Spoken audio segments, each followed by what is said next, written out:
പുരയിലിങ്ങനെ ഇരിക്കുന്ന സമയത്തുണ്ട് റോട്ടുമെന്ന് ഗംഭീര സൗണ്ടൊക്കെ കേട്ടതിനെ കൊണ്ട് ഞാൻ നേരെ റോട്ടുമേൽ പോയി നോക്കുന്നുണ്ട്. സത്യേട്ടനുണ്ട് പറയുന്നത് സുഹൃത്തിൻ്റെ പരിപാടിയാണ് 31 ഡിസംബർ 31 പറഞ്ഞ് ഒച്ച ഉണ്ടാക്കുന്നത്. ഞാൻ അന്നേരം തന്നെ പറഞ്ഞു നമ്മളെ നിയാസ് കണ്ടല്ലോ ഡാൻസ് കളിക്കുന്നതെന്ന്. നിയാസ്കാരുടെ ഡാൻസ് ഇട്ടതിന് ശേഷം സത്യേട്ടൻ പറഞ്ഞുകൊണ്ട് ഞാനും നന്നായിട്ട് കളിക്കുന്നു പറഞ്ഞു റോട്ടുമെന്ന് നല്ല കുലുക്കലൊക്കെ കുലുങ്ങിയതിന് ശേഷം ഞാൻ എന്താക്കി ദേനാമയം പറിക്കാൻ വേണ്ടിയിട്ട് പോയി. അന്നേരം അന്ന് സത്യേട്ടനോട് പറയുന്നത് നീയൊന്നും പറഞ്ഞിട്ടില്ലല്ലോ എന്ന്. ഞാൻ അന്നേരം തന്നെ പറഞ്ഞുകൊണ്ട് നമ്മളെ തൊഴിലുറപ്പിൻ്റെ ആൾക്കാരുണ്ടല്ലോ ഓലോട് ചെന്ന് പറഞ്ഞേ കോലാന്നേരം കഥയും നടക്കും പണിയും നടക്കും എന്ന് പറഞ്ഞൊരവസ്ഥയാണ്. ഓലോട് പറഞ്ഞു കഴിഞ്ഞാൽ പിന്നെ നാട്ടിൽ മൊത്തം പാട്ടായിരിക്കുന്നു. അങ്ങനെ ഉമ്മ എന്നോട് പറഞ്ഞുകൊണ്ട് വിറക് പോയി കീറുന്ന പറയുമ്പോഴത്തേക്ക് നമ്മളെന്താക്കി ആ വിറക് പോയിട്ട് കീറുന്ന സമയത്ത് തന്നെ അത് കഴിഞ്ഞ ഉടനെ പറഞ്ഞ് ആ കണ്ടല്ലൊന്നും വൃത്തിയാക്കി.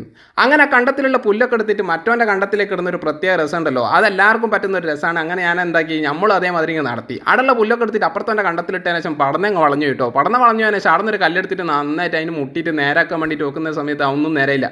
നമ്മുടെ നാട്ടുകാർ പോലെ തന്നെ ഒരു നേരായില്ല നമ്മളും നേരായില്ല. അങ്ങനെയെല്ലാം കൂടി എന്താണ് നേരെ പോയിട്ട് നമ്മളെ തിരുമ്പലിങ്ങ് നടത്തി. തിരുമ്പൽ നടത്തുന്ന സമയത്ത് നിങ്ങൾ വിചാരിക്കേണ്ട നമുക്ക് തിരുമ്പുന്ന പണിയാണെന്നൊന്നും നമ്മൾ വീട്ടുകാരെ മൊത്തം സഹായിക്കും. ഓല ഇതേമാതിരിയൊക്കെ ചെയ്യുന്നില്ല. അപ്പോൾ നമ്മളെന്താക്കുക നമ്മളെ കൊണ്ട് പറ്റുന്ന രീതിയിൽ വീട്ടുകാരെ സഹായിക്കുക. അങ്ങനെ തിരുമ്പലൊക്കെ കഴിഞ്ഞതിന് ശേഷം ഞാനും എന്താക്കുകയാണ് പോവുകയാണ്. അപ്പോൾ നിങ്ങളെന്താക്കുക നമ്മളെ ചാനൽ ഫോളോ ചെയ്യുക. ബൈ.